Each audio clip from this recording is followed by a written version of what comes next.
stood when I was small, and it's so picturesque.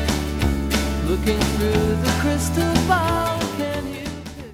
Ciao, and welcome to Gio's Paintbrush, where 5 minutes is all it takes to be blown away by one of the world's greatest artists. English Romantic painter Joseph Mallard William Turner, like all Romantics, saw great transformational beauty and power in the natural world. His 19th century land and seascape paintings, they evoke a spiritual response in the viewer, capturing that sublime, awe-inspiring quality in nature that Romantics and later American Transcendentalists believed could help men and women transcend their own little worlds and experience something divine and potentially life-changing. Turner, however, developed a particular interest in nature's more fearsome, threatening qualities, including storms and angry high seas. In his masterpiece, Fishing Boats with Hucksters Bargaining for Fish, 1837-1838, Turner captures, so movingly, wooden crafts literally surrounded by a tumultuous sea and a swirling, foreboding sky. It's man in awe of nature's power, and its colors, energy, and remarkable beauty too. But I see something else in this painting as well. Thanks for joining us. To me, this painting, part of the permanent collection of the Art Institute of Chicago, captures Turner's genius in every way. At once, this seascape is alive, full of movement and action. One can almost hear the ocean roaring, as well as richly colored, with a composition that places nature itself as the protagonist, particularly the clouds and the sea and the wind, and the remarkable portrayal of light that sits atop the scene, from a break in the foreboding clouds, with blue skies, illuminating man's impotence in the face of such awesome power and unpredictability and beauty. Untamed, wild, and unspoiled nature, in all its glory, with man but a bit player in the scene, it practically defines what the Romantics were all about. From a technical standpoint, Turner is best known for his singular ability to capture light in its various forms. Look carefully at the painting, from left to right at the center.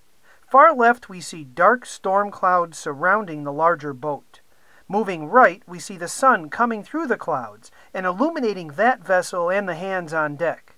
Moving right yet again, we see darkness along with dark water, and we can barely make out the men in the small craft waving, either bargaining for fish or signaling for help.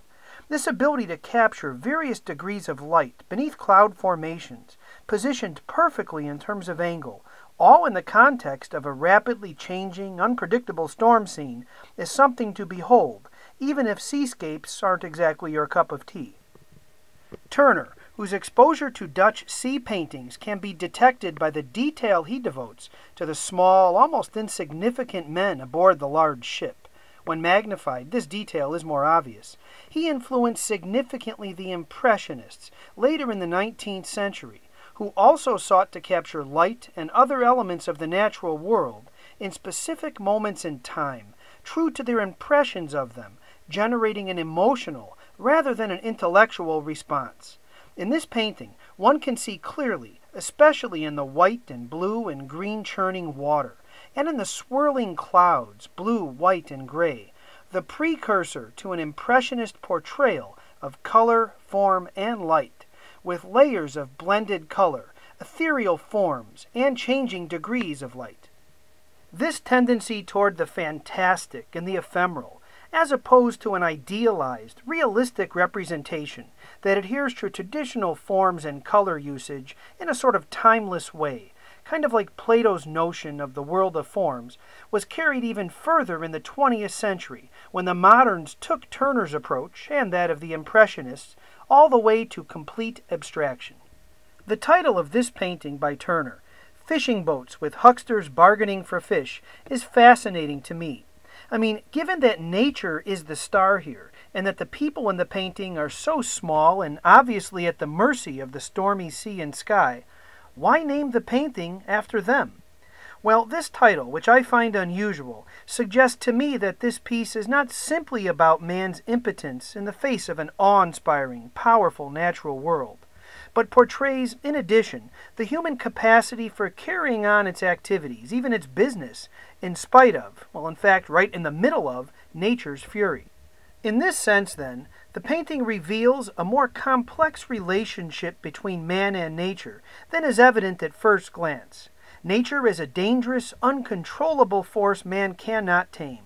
Man's ability to carry on in the face of this force, and finally, man's reliance on nature for survival, risking life itself to pull fish from the sea to provide food, sustenance.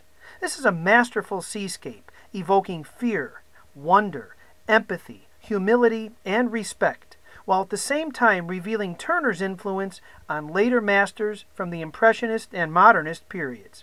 Thanks for joining us. I can picture it like I could when I was small, and it's so picturesque. Looking through the crystal ball, can you picture this? And it is